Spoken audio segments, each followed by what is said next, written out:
നമ്മുടെ ജീവിതശൈലിയിൽ വന്ന മാറ്റങ്ങൾ കാരണം ഒരുപാട് രോഗങ്ങൾക്ക് നമ്മൾ അടിമപ്പെട്ടിരിക്കുകയാണ്. ഇതിൽ ക്യാൻസറും ഒഴിച്ചുവിടാൻ പറ്റാത്ത ഒന്നായി മാറിയിട്ടുണ്ട്. നമ്മുടെ ജീവിതശൈലി രോഗങ്ങളുടെ ഭാഗമായി മാറിയിരിക്കുന്നു. ലോകത്ത് തന്നെ തേർഡ് മോസ്റ്റ് കോമൺ ആയിട്ടുള്ളത് ഈ കോളോറെക്ടൽ ക്യാൻസർ എന്ന് പറയുന്ന കുടൽ ക്യാൻസറാണ്. ഇന്ത്യയിൽ അത് സെക്കൻഡ് മോസ്റ്റ് കോമൺ ആണ്. അപ്പോൾ ഈ കുടൽ ക്യാൻസർ എന്ന് പറഞ്ഞാൽ എന്താണ്, അതിൻ്റെ ലക്ഷണങ്ങൾ എന്തൊക്കെ, കുടൽ ക്യാൻസർ വരുന്നതിന് മാസങ്ങൾക്ക് മുൻപ് തന്നെ നമ്മുടെ ശരീരം കാണിക്കുന്ന ചില സിംറ്റംസ് എന്തൊക്കെയാണ്, അതെങ്ങനെ നമുക്ക് പ്രിവെൻറ്റ് ചെയ്യാം, സ്റ്റാർട്ടിങ്ങിൽ തന്നെ എങ്ങനെ ഡയഗ്നോസ് ചെയ്തെടുക്കാം എന്നതിനെക്കുറിച്ച് കുറച്ച് കാര്യങ്ങൾ നിങ്ങളുമായിട്ട് ഡിസ്കസ് ചെയ്യാനായി ഞാൻ നിങ്ങളുടെ doctor Jumana Haseen, doctor Basil's homeo hospital, Pandikkad, Malappuram ജില്ല.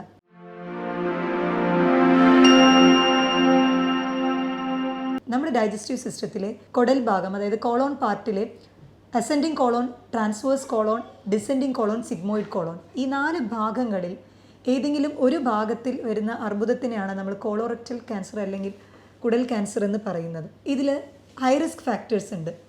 ആരൊക്കെയാണ് ഇത് കൂടുതലായിട്ട് വരാൻ സാധ്യതയുള്ളത്? ചില റിസ്ക് ഫാക്ടേഴ്സ് നമുക്ക് അവോയ്ഡ് ചെയ്യാൻ പറ്റാവുന്നതും ചില റിസ്ക് ഫാക്ടേഴ്സ് നമുക്ക് ഒരിക്കലും ഒഴിച്ചുവിടാൻ പറ്റാത്തതുമാണ്. അപ്പോൾ ഒഴിച്ചുവിടാൻ പറ്റാത്ത റിസ്ക് ഫാക്ടേഴ്സ് ഏതൊക്കെയാണെന്ന് നോക്കാം. Male is to female ratio നോക്കുകയാണെങ്കിൽ കൂടുതലും കണ്ടുവരുന്നത് ഇത് ആണുങ്ങളിലാണ്. അതേപോലെ ഏജ്ഡ് ആയിട്ടുള്ള പീപ്പിൾസ് 50+ ഉള്ളവർക്കാണ് കൂടുതലായിട്ടും ഈ ഒരു കുടൽ ക്യാൻസർ കണ്ടുവരുന്നത്. ജെനറ്റിക് ഫാക്ടർ എന്ന് പറയും, അതായത് ഫാമിലിയൽ ഹിസ്റ്ററി, നമ്മുടെ പാരമ്പര്യമായിട്ട് നമ്മുടെ ഫാമിലിയിലോ അല്ലെങ്കിൽ ബ്ലഡ് റിലേഷനിൽ ആർക്കെങ്കിലും ഈ ഒരു അർബുദം വന്നിട്ടുണ്ട് എന്നുണ്ടെങ്കിൽ ഇവർക്കും അത് വരാനുള്ള സാധ്യതകൾ വളരെയധികം കൂടുതലാണ്.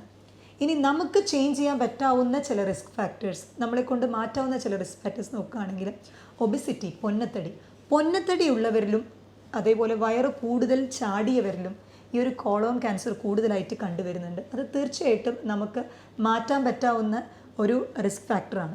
അതേപോലെ തന്നെ ഫാസ്റ്റ് ഫുഡുകൾ അധികമായിട്ട് ഉള്ളിലെടുക്കുക, പ്രോസസ്ഡ് പ്രോസസ്ഡ് മീറ്റ്. ഈ പ്രോസസ്ഡ് മീറ്റ് എന്ന് പറയുമ്പോൾ അധികം ഈ ഇറച്ചി വകകളൊക്കെ നമ്മൾ കേടുകൂടാതിരിക്കാൻ വേണ്ടിയിട്ട് മാസങ്ങളോളം ഫ്രിഡ്ജിൽ എടുത്തു വെക്കാൻ വേണ്ടിയിട്ട് അതിൽ ചില അഡിറ്റീവ്സ് അവർ ആഡ് ചെയ്യും. ഇത് കാർസിനോജനിക്കാണ്.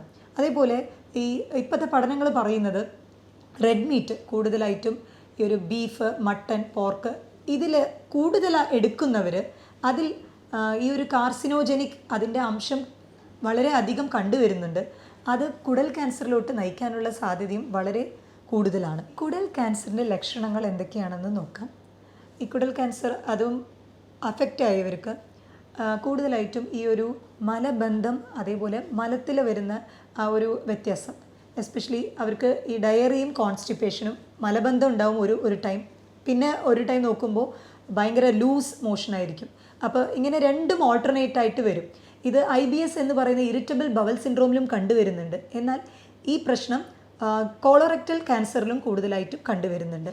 അതേപോലെ തന്നെ പെയിൻലെസ് ബ്ലീഡിങ്, അതായത് വേദന ഇല്ലാതെ ബ്ലീഡിങ് വരിക. ഇപ്പോൾ പൈൽസ്, ഫിഷർ ഫിസ്റ്റുല ഉള്ളവർക്കും ഈ ഒരു ബ്ലീഡിങ് എന്നുള്ളൊരു സിംറ്റം കണ്ടുവരാനുണ്ട്. എന്നാൽ അതിൽ ഇൻറ്റേർണൽ പൈൽസിൽ കൂടുതലായിട്ടും ഈ ഒരു വേദന വരാറില്ല. എന്നാൽ ഈ ബ്ലീഡിങ് വന്നിട്ട് ഒരു പരിധിയിൽ കൂടുതൽ നമുക്ക് ബ്ലഡ് പോവുകയാണ്. അതിനൊപ്പം തന്നെ വെയ്റ്റ് ലോസ് ഉണ്ടാവുക പലരും ശ്രദ്ധിക്കാതെ പോകുന്ന ഒന്നാണ്.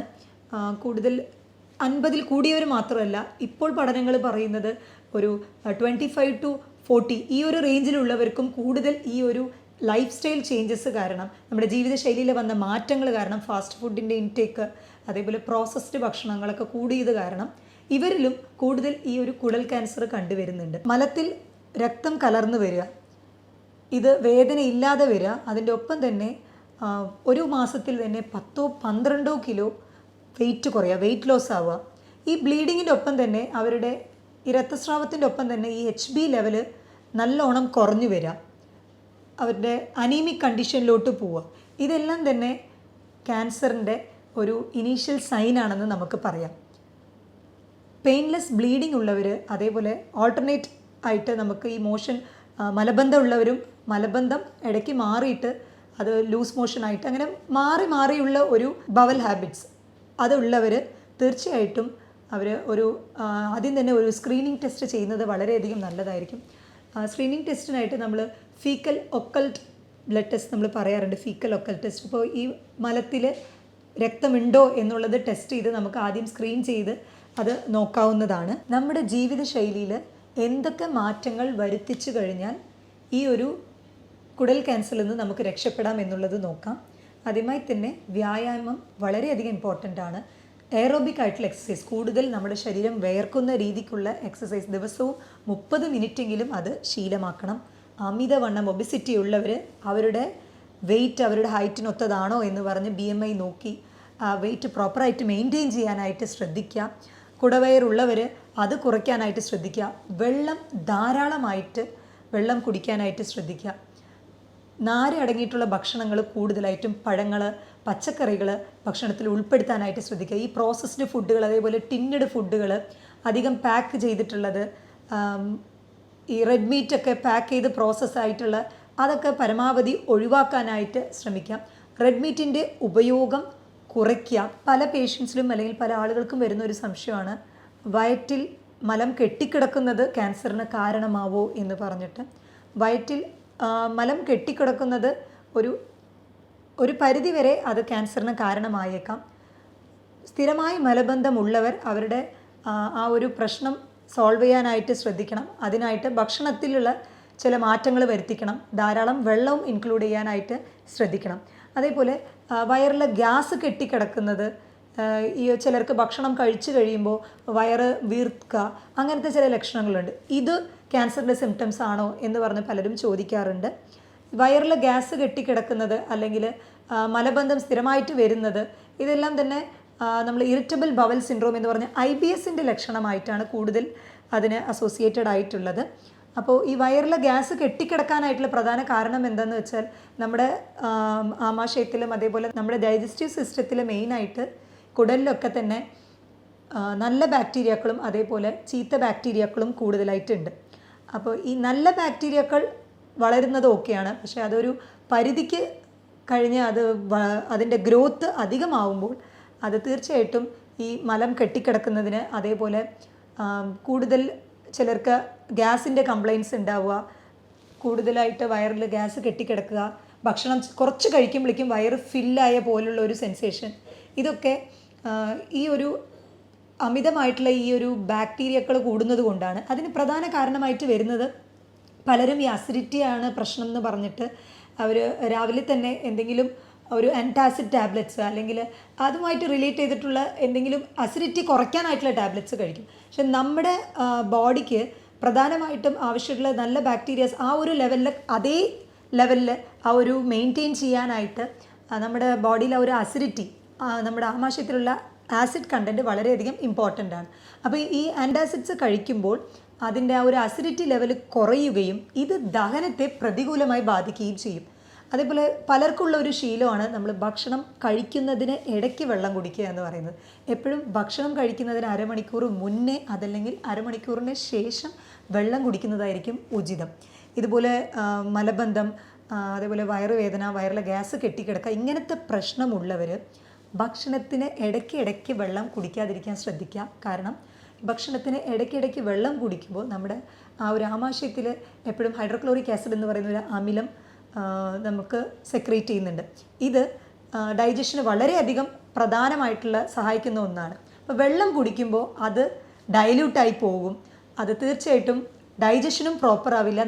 നമ്മുടെ ബോഡിക്ക് ആവശ്യമായിട്ടുള്ള പോഷകങ്ങൾ അത് അബ്സോർബ് ചെയ്ത് എടുക്കാനും നല്ല ബുദ്ധിമുട്ടായിരിക്കും. അപ്പോൾ ഇങ്ങനത്തെ കംപ്ലൈൻറ്റ് ഉള്ളവർ ഈ ഒരു കാര്യം തീർച്ചയായിട്ടും ശ്രദ്ധിക്കേണ്ടതാണ്. ഒഴിച്ചുകൂടാൻ പറ്റാത്ത റിസ്ക് ഫാക്ടേഴ്സിലൊന്നാണ് നമ്മുടെ ശരീരത്തിൽ എന്തെങ്കിലും കോശങ്ങൾക്ക് കേടുപാട് സംഭവിച്ചു കഴിഞ്ഞാൽ അത് നശിപ്പിക്കാനായിട്ട് നമ്മുടെ ശരീരത്തിന് തന്നെ ഒരു മെക്കാനിസം ഉണ്ട്. എന്നാൽ പ്രായം കൂടുന്തോറും ഇതിൻ്റെ ആ ഒരു കപ്പാസിറ്റി കുറഞ്ഞു വരും. അപ്പോൾ നമ്മുടെ കോശങ്ങൾക്ക് എന്തെങ്കിലും ഡാമേജ് ഉണ്ടെങ്കിൽ അത് സെൽഫ് ഡിസ്ട്രക്ഷൻ ആവാതെ, സ്വയം അത് നശിപ്പിക്കാതെ അത് അടിഞ്ഞുകൂടി അത് വേറെ കോശങ്ങളായിട്ട് മാറാനായിട്ട്, മ്യൂട്ടേഷൻ സംഭവിക്കാനായിട്ടുള്ള സാധ്യതകൾ കൂടുതലാണ് ഈ ഒരു പ്രായം കൂടുന്തോറും. സെൽഫ് ഡിസ്ട്രക്ഷൻ എന്നുള്ള സ്വയം ആ ഒരു കോശങ്ങളെ നമ്മുടെ ബോഡിക്ക്, നമ്മുടെ ശരീരത്തിന് ആവശ്യമില്ലാത്ത കോശങ്ങളെ നശിപ്പിക്കാനായിട്ടുള്ള കപ്പാസിറ്റി പ്രായം കൂടുന്തോറും കുറഞ്ഞു വരുന്നു. ഇതുകൊണ്ടാണ് ഈ അർബുദം എന്ന് പറയുന്നത് പ്രായമായവരിൽ കൂടുതലായിട്ടും കണ്ടുവരുന്നത്. കുടലിലെ ക്യാൻസർ ഉള്ളവർക്ക് മാസങ്ങൾക്ക് മുമ്പ് കണ്ടുവരുന്ന ഒരു പ്രധാനമായിട്ടുള്ള ഒരു ലക്ഷണം എന്ന് പറയുന്നത് അവരുടെ പല തവണയായിട്ട് മലം വിസർജിക്കുക, പല തവണകളായിട്ടാണ് മലം വിസർജിക്കുക. മോഷൻ പോയതിനു ശേഷം പിന്നെയും പോകണം എന്നൊരു തോന്നൽ ഇടയ്ക്കിടയ്ക്ക് ഉണ്ടാവുക, വിശപ്പില്ലായ്മ അല്ലെങ്കിൽ വയറുവേദന, ഭക്ഷണം കഴിച്ച ഉടനെ ഓക്കാനിക്കാൻ തോന്നുക, കൂടുതൽ ക്ഷീണമാവുക, ഞാൻ പറഞ്ഞ പോലെ വെയിറ്റ് ലോസ്, ഒരു മാസത്തിൽ 10 അല്ലെങ്കിൽ 15 കിലോ വെയിറ്റ് കുറയുക, ഇതൊക്കെ തന്നെ മാസങ്ങൾക്ക് മുൻപേ തന്നെ കാണിച്ചു വരുന്ന ലക്ഷണങ്ങളാണ്. ഇനി ഈ കോളോറെക്ടൽ ക്യാൻസർ അല്ലെങ്കിൽ കുടൽ ക്യാൻസറിൽ 4 സ്റ്റേജസ് ഉണ്ട്. ഇതിൽ ആദ്യത്തെ 2 സ്റ്റേജസിലും നമുക്ക് ലക്ഷണങ്ങൾ അത് പുറത്തോട്ട് കാണിക്കില്ല. എന്നാൽ എങ്ങനെ നമുക്കിത് തിരിച്ചറിയാമെന്ന് പറയണമെങ്കിൽ 50 വയസ്സിന് മുകളിലുള്ളവർ അല്ലെങ്കിൽ ഈ ലക്ഷണങ്ങൾ, ഈ പ്രശ്നങ്ങളുള്ളവർ, മലവിസർജനത്തിൽ പ്രോബ്ലം ഉള്ളവർ, അതേപോലെ ഈ അസിഡിറ്റിയുടെ കംപ്ലൈൻറ്റുകൾ ഉള്ളവർ ഒരു കൊളോണോസ്കോപ്പി ചെയ്ത് നോക്കുകയാണെങ്കിൽ തീർച്ചയായിട്ടും അതിൽ എന്തെങ്കിലും മുഴകളുണ്ടോ എന്നുള്ളത് നമുക്ക് തിരിച്ചറിയാനായിട്ട് സാധിക്കും. മോസ്റ്റ്ലി ഈ ഒരു കൊളോണോസ്കോപ്പി ചെയ്ത് കഴിയുമ്പോൾ അധികം ആളുകളിലും കണ്ടുവരുന്ന ഒന്നാണ് ഈ പോളിപ്പ് എന്ന് പറയുന്ന ചെറിയ ചെറിയ കുമിളകൾ പോലെ നമ്മുടെ ഈ ഒരു കോളോൺ ആ ഭാഗത്തിൽ, വൻകുടലിൻ്റെ ആ ഒരു ഭാഗത്തിൽ ചെറിയ ചെറിയ കുമിളകളായിട്ട് കണ്ടുവരും. ഈ പോളിപ്പ് ചിലർക്ക് പിന്നീട് ക്യാൻസറസ് ആവാനുള്ള സാധ്യതകൾ കൂടുതലാണ്. എന്നാൽ ചിലർക്ക് ആ പോളിപ്പ് അത് അങ്ങനെ തന്നെ അതിൻ്റെ സൈസ് ഒന്നും മാറാതെ അങ്ങനെ മെയിൻറ്റെയിൻ ആവാനും സാധ്യതകളുണ്ട്. അപ്പോൾ പോളിപ്പ് ഉള്ളവർക്ക് ക്യാൻസർ വരാൻ സാധ്യതകൾ ഉള്ളത് കൊണ്ട് തന്നെ അവർ അത് റിലേറ്റഡ് ആയിട്ടുള്ള ഭക്ഷണങ്ങൾ കുറയ്ക്കാനായിട്ട് ശ്രദ്ധിക്കുക. അതായത് റെഡ് മീറ്റ്, അതേപോലെ തന്നെ പ്രോസസ്ഡ് ഫുഡുകൾ, ഫാസ്റ്റ് ഫുഡുകളൊക്കെ അവോയ്ഡ് ചെയ്യാനായിട്ട് ശ്രദ്ധിക്കുക. ഇത് ആദ്യമേ ഡയഗ്നോസ് ചെയ്യുമ്പോൾ ഇതിൻ്റെ ഒരു 5 ഇയർ സർവൈവൽ റേറ്റ് എന്ന് പറയും. നമ്മൾ സ്റ്റേജ് 1, സ്റ്റേജ് 2 തന്നെ ഇത് ഡയഗ്നോസ് ചെയ്ത് കഴിഞ്ഞാൽ 5 വർഷം ജീവിച്ചിരിക്കാനുള്ള ചാൻസ് എന്ന് പറയുന്നത് 85%. എന്നാൽ ഇത് സ്റ്റേജ് 4 എത്തുകയാണ്, കൂടുതൽ രക്തസ്രാവം ഉണ്ടായിട്ട് അതേപോലെ വേറെ സ്റ്റേജിലോട്ട് ആ ക്യാൻസർ വേറെ സ്ഥലങ്ങളിലേക്ക് സ്പ്രെഡ് ആവുന്ന സ്റ്റേജിലോട്ട് എത്തുകയാണെങ്കിൽ അതിൻ്റെ സർവൈവൽ റേറ്റ് എന്ന് പറയുന്നത് 5 വർഷം ജീവിച്ചിരിക്കാനുള്ള റേറ്റ് എന്ന് പറയുന്നതാണ് ഈ സർവൈവൽ റേറ്റ് എന്ന് പറയുന്നത്. അത് നോക്കുകയാണെങ്കിൽ 15%. അപ്പോൾ ഈ കോളോറെക്ടൽ ക്യാൻസർ അല്ലെങ്കിൽ കുടൽ ക്യാൻസറിൻ്റെ ലക്ഷണങ്ങൾ എന്തൊക്കെയാണെന്ന് നമ്മൾ തുടക്കമേ തന്നെ അത് തിരിച്ചറിയേണ്ടത് വളരെയധികം ഇമ്പോർട്ടൻ്റ് ആണ്. ഒരു 50 വയസ്സിന് മുകളിലുള്ളവരാണ് അവർക്ക് ഫ്രീക്വൻ്റ് ആയിട്ട് ഇതുപോലെ മലത്തിൽ ബ്ലഡ് കണ്ടുവരുന്നുണ്ട്, ബ്ലീഡിങ് കണ്ടുവരുന്നുണ്ട്, ക്ഷീണം അനുഭവപ്പെടുന്നുണ്ട്, അതേപോലെ വെയിറ്റ് ലോസ് ഒക്കെ ഉണ്ടെങ്കിൽ തീർച്ചയായിട്ടും ഒരു കൊളോണോസ്കോപ്പി ചെയ്ത് അത് ഡയഗ്നോസിസ് മുന്നേ തന്നെ ചെയ്യുന്നതായിരിക്കും ഏറ്റവും ഉചിതം. മലബന്ധം, അതേപോലെ ഗ്യാസ് കെട്ടിക്കിടക്കുക, ഈ ഒരു പ്രശ്നങ്ങളും പലരിലും പിന്നീട് ഇത് ക്യാൻസർ ആയേക്കുമോ എന്നുള്ളൊരു ഭയം ഉണ്ടാവാറുണ്ട്. അപ്പോൾ സ്റ്റാർട്ടിങ്ങിൽ തന്നെ ഇതിൻ്റെ ആ ഒരു ജീവിതശൈലിയിലെ മാറ്റങ്ങൾ വരുത്തിച്ച് ഈ ഒരു പ്രശ്നം കൺട്രോളിൽ കൊണ്ടുവരാം. നമ്മുടെ ഭക്ഷണ രീതികൾ ശ്രദ്ധിക്കുക, അതേപോലെ വ്യായാമം നിർബന്ധമാക്കുക, വെള്ളം ധാരാളമായിട്ട് കുടിക്കാനായിട്ട് ശ്രദ്ധിക്കുക, പഴങ്ങളും പച്ചക്കറികളും കൂടുതലായിട്ട് ഇൻക്ലൂഡ് ചെയ്യുക, നാരടങ്ങിയിട്ടുള്ള ഭക്ഷണങ്ങൾ. ഈ അസിഡിറ്റി അല്ലെങ്കിൽ ഈ ഒരു വയറ് വീർക്കൽ, ഈ ബുദ്ധിമുട്ടുള്ളവർ ചിലർക്ക് ഈ നാരടങ്ങിയിട്ടുള്ളത് അധികം കഴിച്ചു കഴിയുമ്പോൾ അത് ബുദ്ധിമുട്ട് കൂടുതലായി കണ്ടുവരുന്നുണ്ട്. അപ്പോൾ അങ്ങനെയുള്ളവർ അത് അവോയ്ഡ് ചെയ്യുന്നതായിരിക്കും നല്ലത്. അതേപോലെ ഉറക്കത്തിൻ്റെ ഷെഡ്യൂൾ, നമ്മൾ ഉറങ്ങുമ്പോഴാണ് നമ്മുടെ ദേഹത്തിലെ എല്ലാ റിപ്പയറിങ് പ്രോസസ്സും നടക്കുന്നത്. അതായത് കോശങ്ങൾ, നശിച്ച കോശങ്ങളാണെങ്കിൽ അത് റിമൂവ് ചെയ്യാനായിട്ടും നമ്മുടെ ബോഡിയിലുള്ള എല്ലാ വേസ്റ്റേജ് റിമൂവ് ചെയ്യാനായിട്ടും എല്ലാം ഉറക്കത്തിൻ്റെ സമയത്താണ് ഒരു ഹോർമോൺ ബാലൻസിങ് നടക്കുന്നത്. അപ്പോൾ നേരത്തിന് ആ ഒരു സ്ലീപ്പ് ഷെഡ്യൂൾ മെയിൻറ്റെയിൻ ചെയ്യുക.